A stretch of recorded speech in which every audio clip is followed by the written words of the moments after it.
How can we create a comic book page? What steps should we take to create a proper layout ready to be inked? And how do I ink a comic book page? That's what we're going to talk about today. I hope you don't hear this. Hi, my name is Veronica, aka Vespertilio. I am an Italian comic book author, tarot and oracle deck creator, and your spooky art teacher. It's me again, yours truly. First off, I'm going to talk about this bracelet before I take it off because it's really, you can hear it. Thank you so much for 25k. At the end of last month, I had just celebrated 20k, and a couple of days ago, I reached 25k, 1/4 of the way to 100k.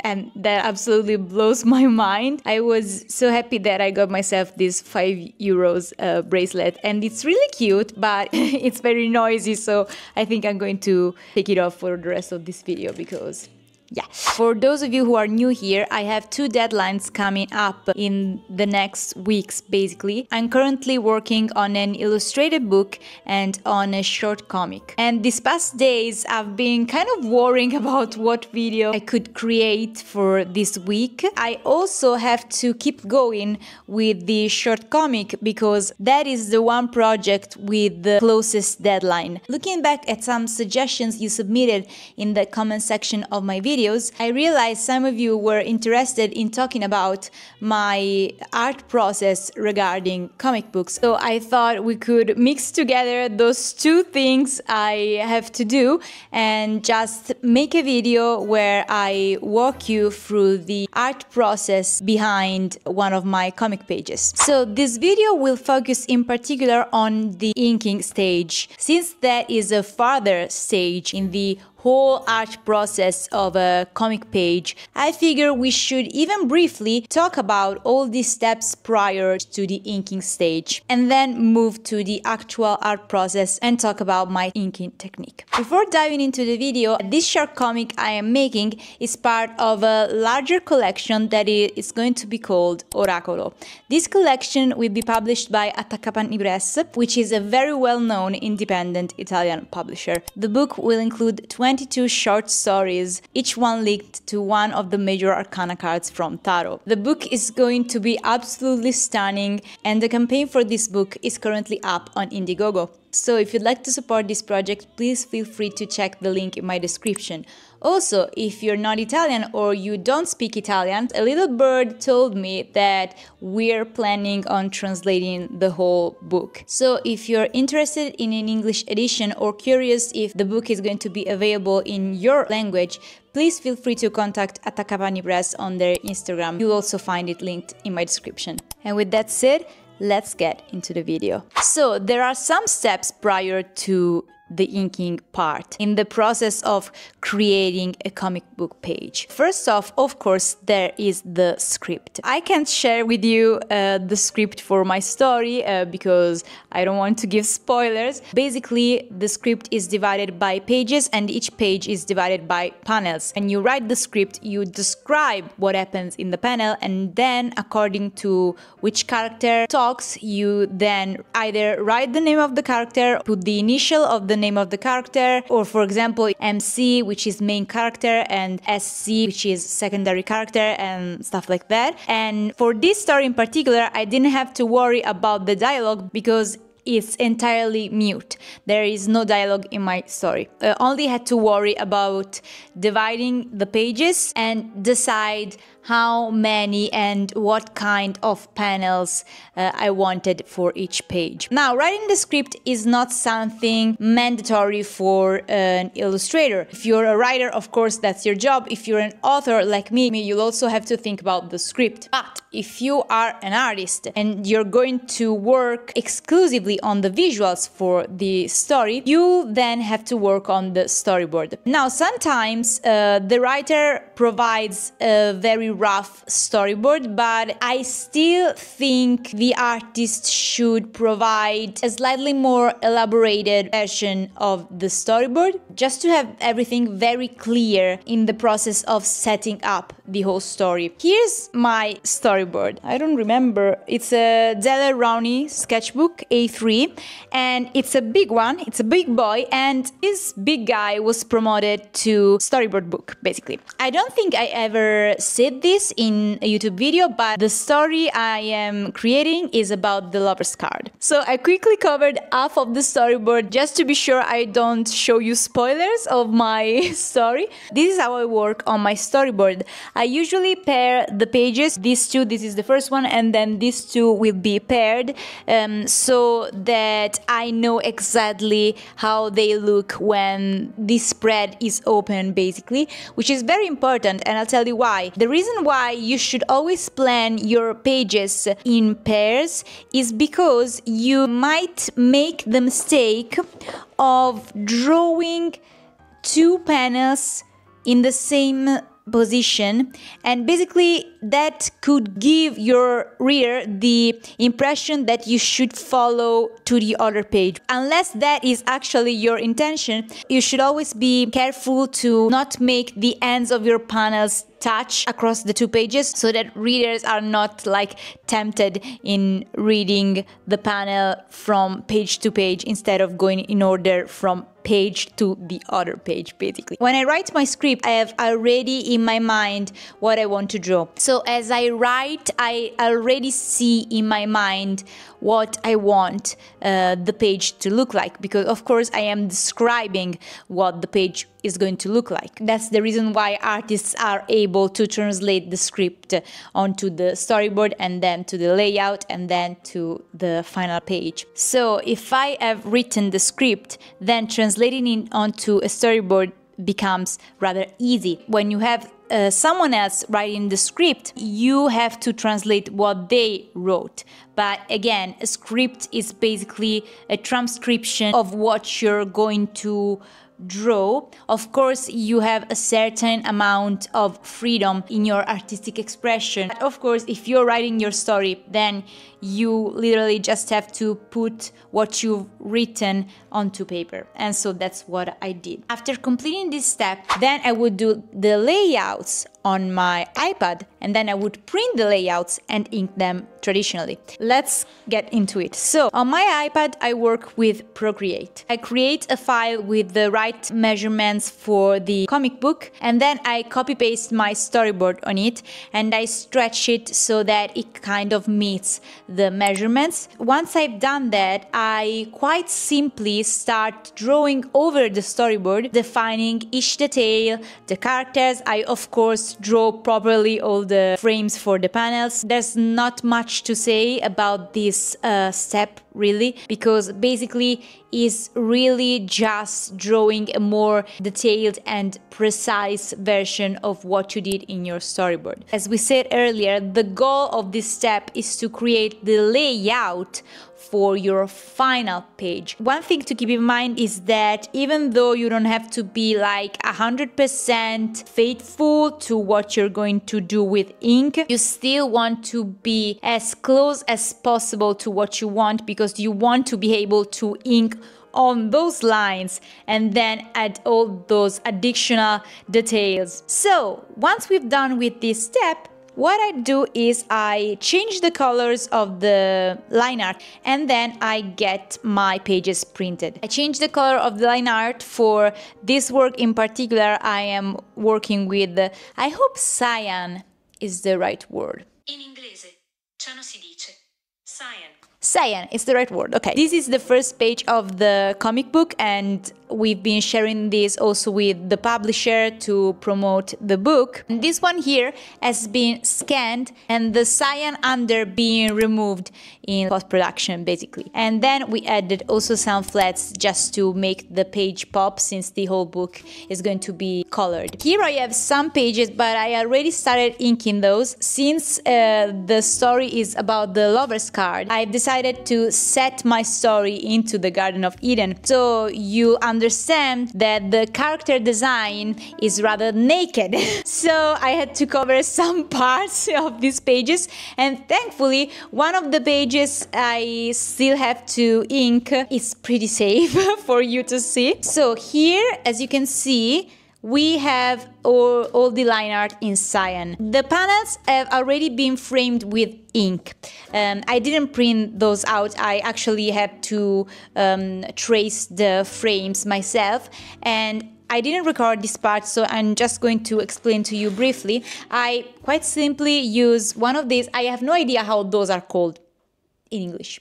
For the frames of the panels, I think I use a 0.8 from the Ohuhu calligraphy pen set. It's basically a fine liner with a thicker point. Speaking of tools, lately I've been using the Ohuhu pens that Ohuhu very kindly gifted to me. I saved those for work and I don't use them in my sketchbook. I'm using the 0.8 for the frames of the panels, and then I am swinging between the 0.1 and the 0.2 from the Ohuhu fine liner drawing pens. Some of the elements of the pages are going to be smaller or in the background, and so I use the 0.1, and for everything that is closer to me I use the 0.2, but as you're going to see in a minute, I actually double trace some things so that the lines are thicker but not in a heavy way, let's say. So I prefer to build my lines with a thinner liner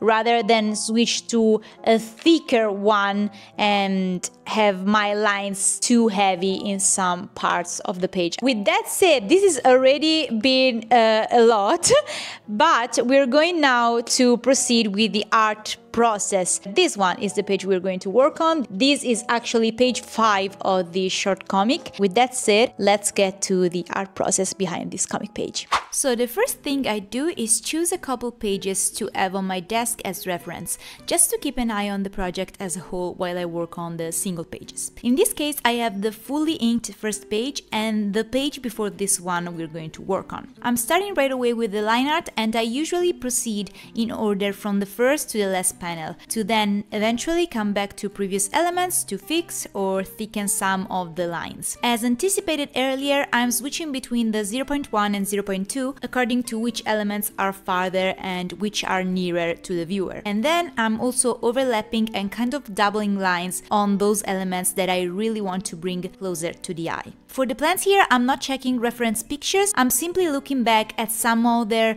ones I've been drawing in previous pages, so that the setting stays consistent and coherent throughout the story. Also, honestly, because I always forget to save the reference pictures, and so it would take a while to find the exact same plant. Another helpful thing to do is keeping an eye on the original layout file, so that if the cyan is too light and gets confusing, you can still have a way of looking back and proceed accordingly.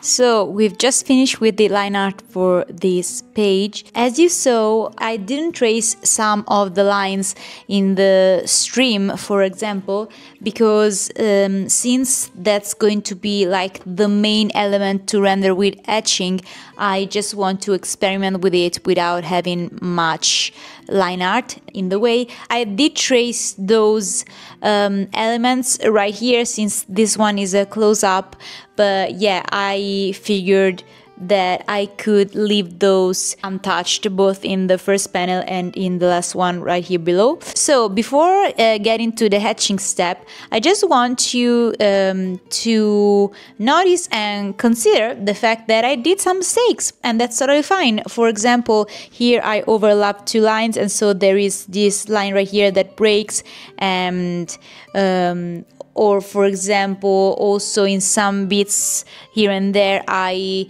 wasn't very precise with the overlapping of the lines, and honestly somehow I like those mistakes as part of my inking style right now, so I don't mind them that much. But with that said, if I would want to fix those mistakes, I'll still have to scan this piece and work on it in post-production, and so I'd be able to correct those mistakes. But most conveniently, I'll have to do the etching, and so I'll be able to try and fix some of those mistakes using the etching on the page. So yeah, that's what we're going to do right now. This line art was rather quick to do because this page is not filled with plants and trees like this one, for example, or like this first one that, as you can see, is pretty filled with different plants. Still, I'm going to use the etching on the lower part of the page where is this unframed panel basically, and there are some plants showing up, and then I'm going to focus the etching mainly on the stream of water in those upper panels basically. So yeah, that's what we're going to do right now. So, of course, there's a certain amount of pressure in this stage, for making a mistake could result in ruining the whole page. Sometimes, if I'm not 100% sure of what I intend to do, I would add an additional step and scan my line art and just have it as a backup to reprint and redo the etching on. This time I had a pretty clear picture in mind, so I just proceeded as usual. I'm starting right away with the water on this little stream. What I'm doing here is pretty much what I would do with hair. I'm working with different curving lines that stop in some points to kind of let some shine through, and by alternating the direction of those curves you can obtain the illusion of fluidity. In the second panel I was quickly realizing that I had done me a disservice by tracing the line art, leaving me with very little freedom to build that fluidity. I'm not disappointed in the result, but I think I could have definitely come up with something more functional to give the illusion and sensation of water that I had in mind. I could reprint the panel and redo it, but in these situations it is better to keep going and be sure to finish the whole project before the deadline, rather than fixating on a single thing that could take off precious time from your schedule. Getting to the plants, I quickly traced the veins of the leaves, and I'm now following the shape of the single sections to create the textures. I'm also still checking on the previous pages I've done, and so for this other plant I'm also adding some natural spots on the leaves, which also contributes to a slightly more interesting look to the environment. Down below I've proceeded in the same way as the first panel, and so I worked with the curving lines to create fluidity. Also, you might have noticed I added a little cross-hatching right below the border of the stream, and I did it to kind of recreate the illusion of a reflection of the ground above the stream. Looking back at the first panel, you'll notice I did the same thing under the rocks emerging from the water. Now to the painful part. So, looking at the whole page, I felt like it needed more values and texture, and so I decided to try add more. What I did not consider is that the elements I was working around were not standing out. They had neither preeminently dark tones nor light ones, and so I realized everything was looking really dull. I had no choice but try to build different values by adding more cross-hatching. That kind of worked pretty well, but I admit it was rather a matter of luck than of well-thought process. In the end, I still think I was able to manage it all and can consider myself satisfied.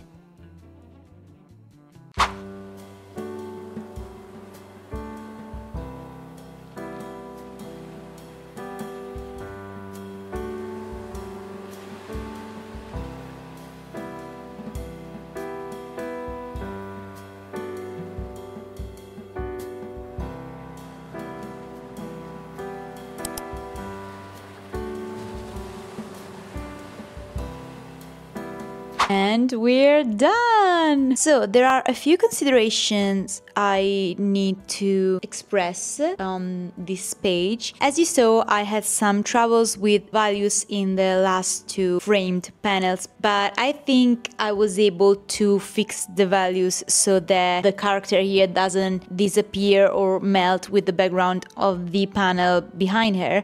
Still, even though I was able to fix that little problem with values, I still think I want to add a little white border around the character and the snake below, just to make them detach from the background of the panel behind them. Also, one thing I want to point out is the fact that going back, I would most definitely be more careful with values in the first two panels. The reflection of the character, I think I would try to make that a little lighter.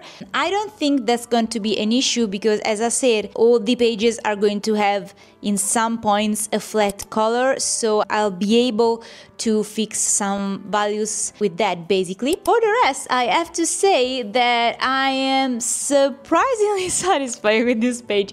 Honestly, I didn't think this would have been such an impactful page, but in the end I think that apart from those little mistakes that I'm definitely going to correct in post-production, the page looks very good. I think the composition of the page is pretty harmonious, and also the values work quite well, even though some things have to be fixed. I'm very satisfied with this. With that said, thank you so much for watching this video. I hope it was helpful to you. Regarding a lot of the previous steps of this comic page process, there are some things that should definitely be explored more in depth. Let me know in the comments below if there is a step in particular that you would like me to talk about. And as usual, if you have any suggestion or requests for future videos, please feel free to leave them in a comment below. If you wish to help this channel grow, you can do it by simply hitting the subscribe button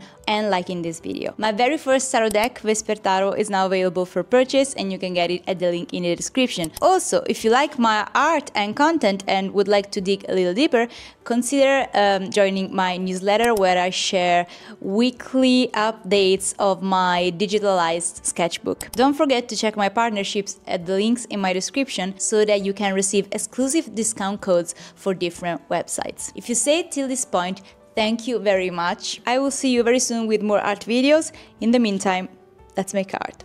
Bye!